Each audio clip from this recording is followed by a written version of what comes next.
Dečija priča Hajdi. Kad petogodišnju djevojčicu Hajdi tetka odvede na planinu kod svog dede, započet će novi život.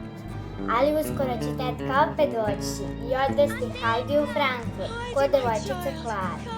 Da li će Hajdi izdržati? Saznajte u bioskopu 3.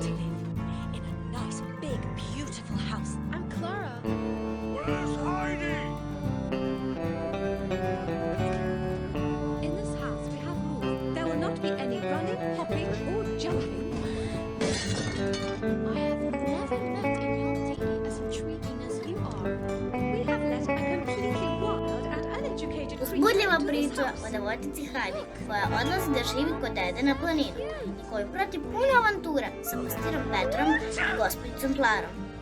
Pustolovine koja će vas ostaviti bez daha.